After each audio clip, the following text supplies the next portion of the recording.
संबंध। समस्त विश्व की उपासना भगवान की ही उपासना कैसे है, यह स्पष्ट समझाने के लिए अब 4 श्लोकों द्वारा भगवान इस बात का प्रतिपादन करते हैं कि समस्त जगत मेरा ही स्वरूप है। अहम कृतहरः यः स्वधाहम् हमौषधम् मंत्रोऽहम् हममेव वाच्यम् मम गिनरः हुतम्। कृत मैं हूँ, यज्ञ मैं हूँ, स्वाधा मैं हूँ, औषधि मैं हूँ, मंत्र मैं हूँ, घृत मैं हूँ, अग्नि मैं हूँ और हवन रूप क्रिया भी मैं ही हूँ। प्रश्न, इस श्लोक का क्या भाव है? उत्तर, इस श्लोक में भगवान ने यह दिखलाया है कि देवताओं और पितरों के उद्देश्य से किए जाने वाले जितने भी श्रोत मार्ग कर्म और उनके साधन हैं वह मैं ही हूँ। श्रोत कर्म को कृत कहते हैं। पंच महायज्ञ आदि स्मृत कर्म यज्ञ कहलाते हैं और पितरों के निमित्त प्रदान किया जाने वाला अन्न स्वाहा कहलाता है। भगवान कहते हैं कि ये कृत यज्ञ और स्वधा मैं ही हूँ एवं इन कर्मों के लिए प्रयोजनीय जितनी भी वनस्पतियाँ अन्न तथा रोगनाशक जड़ी बूटियाँ हैं वे सब भी मैं हूँ। जिन मंत्रों के द्वारा ये सब कर्म संपन्न होते हैं और जिनका विभिन्न व्यक्तियों द्वारा विभिन्न भावों से जप किया जाता है वे सब मंत्र भी मैं हूँ। यज्ञ के लिए जिन घृतादि सामग्रियों की आवश्यकता होती है वे सब हवि भी मैं हूँ। गार्हपत्य, आह्वानीय और दक्षिणाग्नि आदि समूह प्रकार के अग्नि भी मैं हूँ और जिससे यज्ञ कर्म संपन्न होता है वह हवन क्रिया भी मैं ही हूँ। अभिप्राय यह है कि यज्ञ श्राद्ध आदि शास्त्रीय शुभ कर्मों में प्रयोजनीय समस्त वस्तुएं तत्संबंधी मंत्र जिसमें यज्ञादि किए जाते हैं वे अधिष्ठान तथा मन वाणी शरीर से होने वाली तद्वशीक समस्त चेष्टाएं ये सब भगवान के ही स्वरूप हैं। इसी बात को सिद्ध करने के लिए प्रत्येक के साथ अहम पद का प्रयोग किया गया है और एवं का प्रयोग करके इसकी पुष्टि की गई है कि भगवान के सिवा अन्य कुछ भी नहीं है। इस प्रकार विभिन्न रूपों में दिखने वाले सब कुछ भगवान ही हैं। भगवान का तत्व न समझने के कारण ही सब वस्तुएं उनके पृथक दिखती हैं। पिताहमस्य जगतो माता गाता पितामह वेदं पवित्रमोकार ऋक्साम यजुर्च। इस संपूर्ण जगत का धाता अर्थात धारण करने वाला एवं कर्मों के फल को देने वाला पिता माता पितामह जानने योग्य पवित्र ओंकार तथा ऋग्वेद सामवेद और यजुर्वेद भी मैं ही हूँ। प्रश्न, अस्य विशेषण के सहित जगत पद किसका वाचक है तथा भगवान उसके पिता माता धाता और पितामह कैसे हैं? उत्तर, यहाँ जगतः पद चराचर प्राणियों के सहित समस्त विश्व का वाचक है।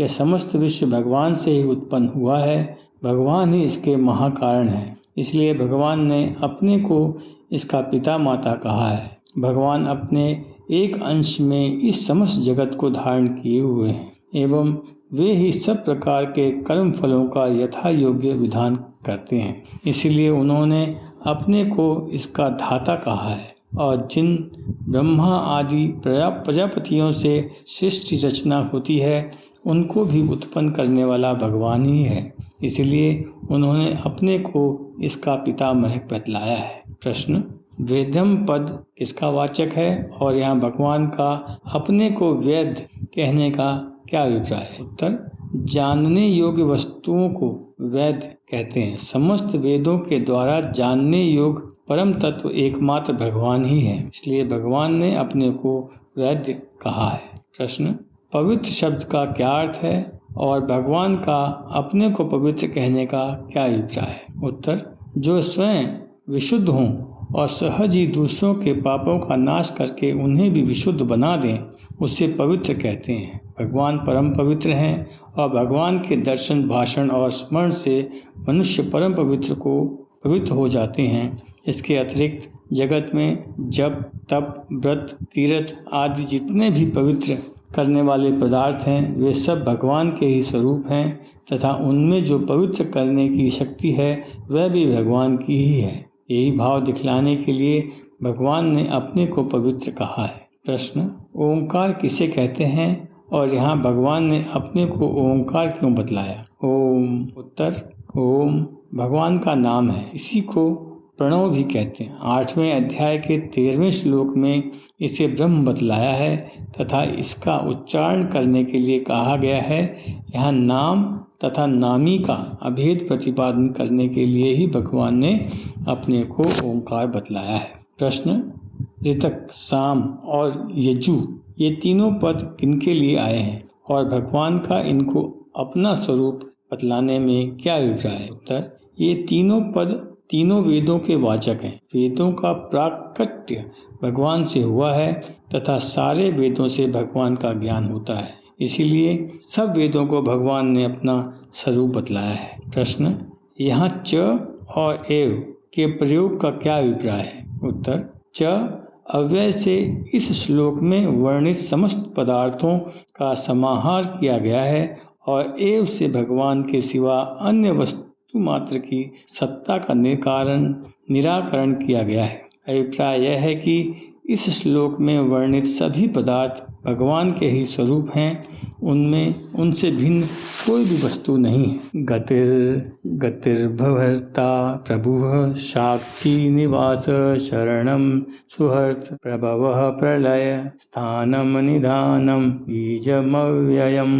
प्राप्त होने योग्य परम धाम, भरण पोषण करने वाला, सबका स्वामी, शुभाशुभ का देखने वाला, सबका वास स्थान, शरण लेने योग्य, प्रत्युपकार न चाहकर हित करने वाला, सबकी उत्पत्ति प्रलय का हेतु, स्थिति का आधार, निधान और अविनाशी कारण भी मैं ही हूँ। प्रश्न, गति पद का क्या अभिप्राय है? उत्तर, प्राप्त करने की वस्तु का नाम गति है। सबसे बढ़कर प्राप्त करने की वस्तु एकमात्र भगवान ही है, इसीलिए उन्होंने अपने को गति कहा है। परागति, परम गति, अविनाशी पद आदि नाम भी इसी के हैं। प्रश्न, भर्ता पद का क्या अभिप्राय है? उत्तर, पालन पोषण करने वाले को भर्ता कहते हैं। संपूर्ण जगत का रक्षण और पालन करने वाले भगवान ही हैं, इसीलिए उन्होंने अपने को भर्ता कहा है। प्रश्न, प्रभु पद का क्या अभिप्राय है? उत्तर, शासन करने वाला स्वामी प्रभु कहलाता है। भगवान ही सबके एकमात्र परम प्रभु हैं। ये ईश्वरों के महान ईश्वर, देवताओं के परम दैवत, पतियों के परम पति, समस्त भुवनों के स्वामी और परम पूज्य परम देव हैं तथा सूर्य, अग्नि, इंद्र, वायु और मृत्यु आदि सब इन्हीं के भय से अपनी अपनी मर्यादा में स्थित हैं, इसीलिए भगवान ने अपने को प्रभु कहा है। प्रश्न, साक्षी पद का क्या अभिप्राय है? उत्तर, भगवान समस्त लोगों को, सब जीवों को और अपने शुभाशुभ समस्त कर्मों को जानने और देखने वाले हैं। भूत, वर्तमान और भविष्य में कहाँ भी किसी भी प्रकार का ऐसा कोई भी कर्म नहीं है जिसे भगवान न देखते हों।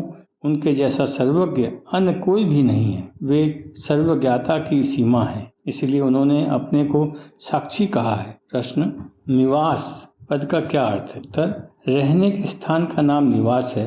उठते, बैठते, सोते, जागते, चलते फिरते, जन्मते, मरते समस्त जीव सदा सर्वदा और सर्वथा केवल भगवान में ही निवास करते हैं, इसलिए भगवान ने अपने को निवास कहा है। प्रश्न, शरणम पद का क्या अभिप्राय है? उत्तर, जिसकी शरण ली जाए उसे शरणम कहते हैं। भगवान के समान शरणागत, वत्सल, प्रणतपाल और शरणागत के दुखों का नाश करने वाला अन्य कोई भी नहीं है। वाल्मीकि रामायण में कहा है, सकृत देव प्रपन्नाय तवास्मिति च याचते अभयम सर्वभूतेभ्यो ददाम्योत दंत मम।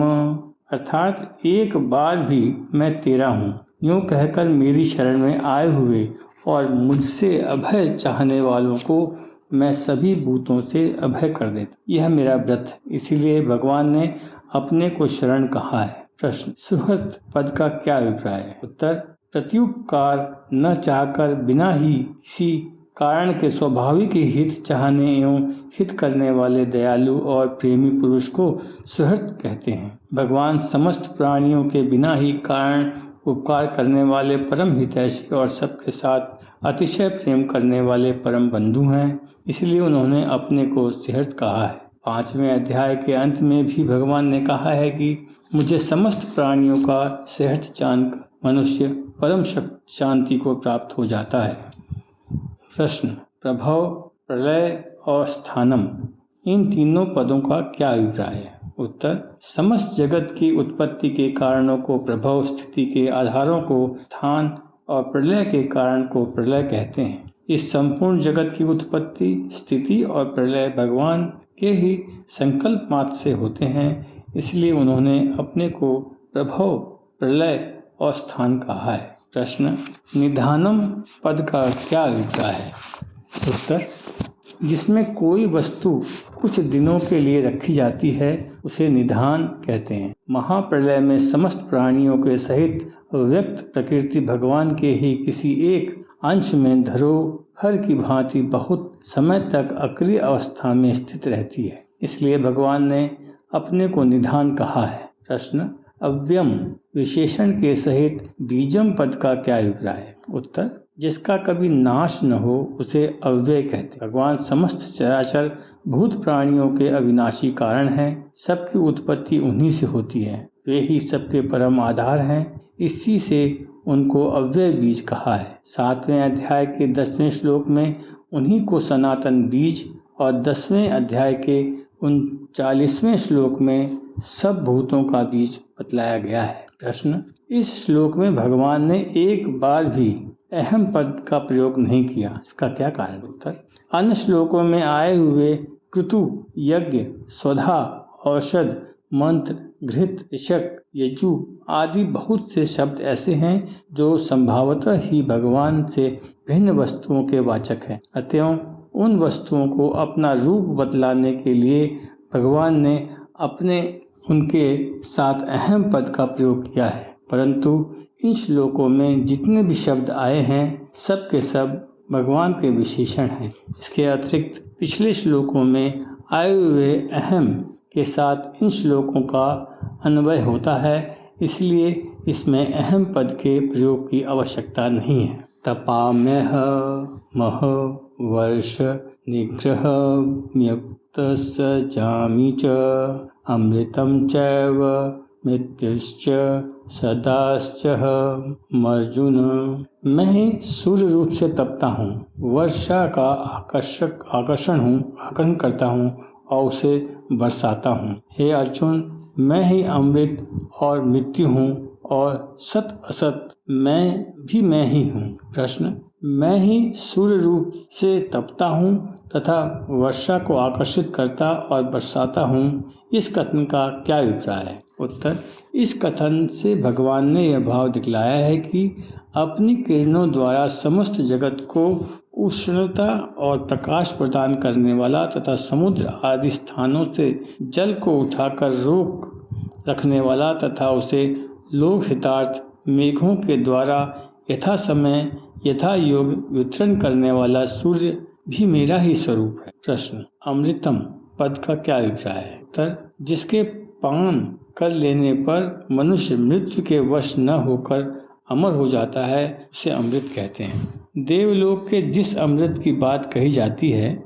उस अमृत के पान से यद्यपि देवताओं का मरण मृत्यु लोक के जीवों के समान नहीं होता, इनसे अत्यंत विलक्षण होता है, परंतु यह बात नहीं कि उनके पान से नाश ही न हो। ऐसे परम अमृत तो एक भगवान ही हैं, जिनकी प्राप्ति हो जाने पर मनुष्य सदा के लिए मृत्यु के पाश के मुक्त हो जाता है। इसलिए भगवान ने अपने को अमृत कहा है और इसीलिए मुक्ति को भी अमृत का कहते हैं। प्रश्न, मृत्यु पद किसका वाचक है और भगवान का उससे अपना स्वरूप बतलाने का क्या अभिप्राय? उत्तर, सबका नाश करने वाले काल को मृत्यु कहते हैं। सृष्टि लीला के सुचारू रूप से चलते रहने में सर्ग और संहार दोनों ही परम आवश्यकता है और ये दोनों ही कार्य लीला में भगवान करते हैं। वे ही यथा समय लोगों का संहार करने के लिए महाकाल रूप धारण किए रहते हैं। भगवान ने स्वयं कहा है कि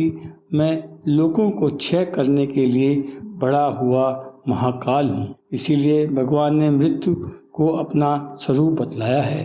प्रश्न, सत और असत पद किनके वाचक हैं और उनको अपना स्वरूप बतलाने का क्या अभिप्राय है? उत्तर, जिसका कभी अभाव नहीं होता उस अविनाशी आत्मा को सत कहते हैं और नाशवान अनित्य वस्तु मात्र का नाम असत है। इन्हीं दोनों को 15वें अध्याय में अक्षर और क्षर पुरुषों के नाम से कहा गया है। ये दोनों ही भगवान की परा और अपरा प्रकृति हैं और वे प्रकृतियां भगवान से अभिन्न हैं। इसीलिए भगवान ने सत और असत को अपना स्वरूप कहा है। संबंध 13वें से 15वें श्लोक तक अपने सगुण, निर्गुण और विराट रूप की उपासना का वर्णन करके भगवान ने 19वें श्लोक तक समस्त विश्व को अपना स्वरूप बतलाया। समस्त विश्व मेरा ही स्वरूप होने के कारण इंद्रादि अन्य देवों की उपासना भी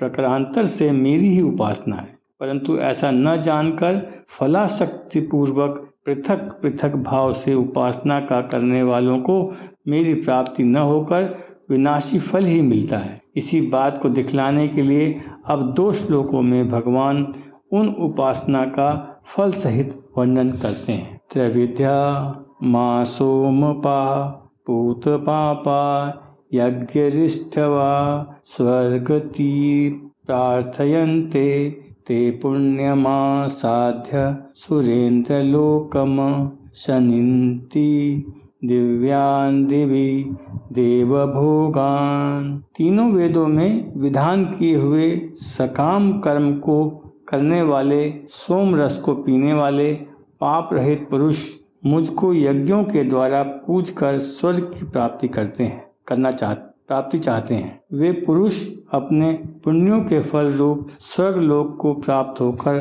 स्वर्ग में दिव्य देवताओं के भोगों को भोगते हैं। प्रश्न, त्रैविद्या, सोमपा और पूत पापा इन तीनों पदों का क्या अर्थ है तथा यह किस श्रेणी के मनुष्य के विशेषण हैं? उत्तर, ऋतक, यजु और साम इन तीनों वेदों को वेदत्रयी अथवा त्रिविद्या कहते हैं। इन तीनों वेदों में वर्णित नाना प्रकार के यज्ञों की विधि और उनके फलों में श्रद्धा प्रेम रखने वाले एवं उनके अनुसार सकाम कर्म करने वाले मनुष्यों को त्रैविद कहते हैं। यज्ञों में सोमलता के रसपान की जो विधि बतलाई गई है उस विधि से सोमलता के रसपान करने वालों को सोमपा कहते हैं। उदोक्त कर्मों का विधि पूर्वक अनुष्ठान करने से जिनके स्वर्ग प्राप्ति में प्रतिबंधक रूप पाप नष्ट हो गए हैं उनको पूत पाप कहते हैं।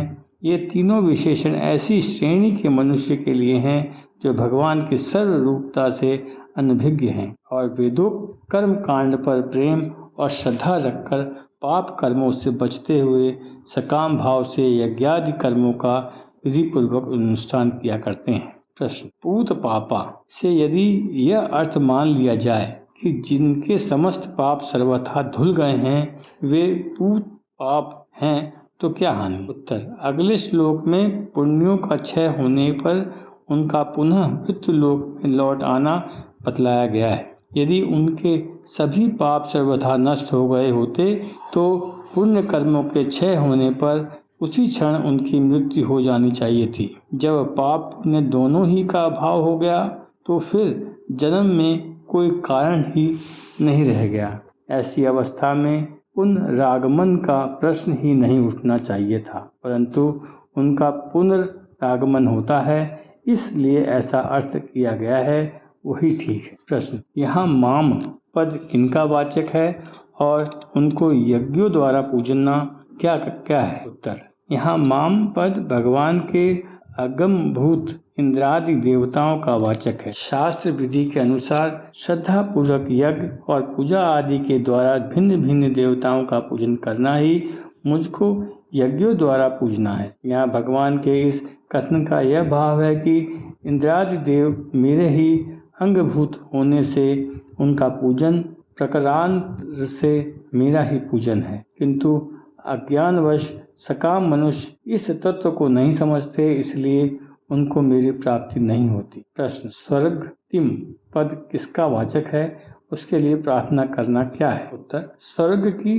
प्राप्ति को सर्वगति कहते हैं। उपयुक्त वेद विहित कर्मों द्वारा देवताओं का पूजन करके उनसे स्वर्ग प्राप्ति की याचना करना ही उसके लिए प्रार्थना करना है। प्रश्न, पुण्यम विशेषण के सहित सुरेंद्र लोकम पद किस लोक को लक्ष्य करते कहा है गया है और वहाँ देवताओं के दिव्य भोगों का भोगना क्या है? उत्तर, यज्ञादि पुण्य कर्मों के फल स्वरूप में प्राप्त होने वाले इंद्रलोक से लेकर ब्रह्मलोक पर्यंत जितने भी लोक हैं उन सबको लक्ष्य करके यहाँ पुण्यम विशेषण के सहित सुरेंद्र लोकम पद का प्रयोग किया गया है। अतः सुरेंद्र लोकम पद इंद्रलोक का वाचक होते हुए भी उसे उपयुक्त सभी लोगों का वाचक समझना चाहिए।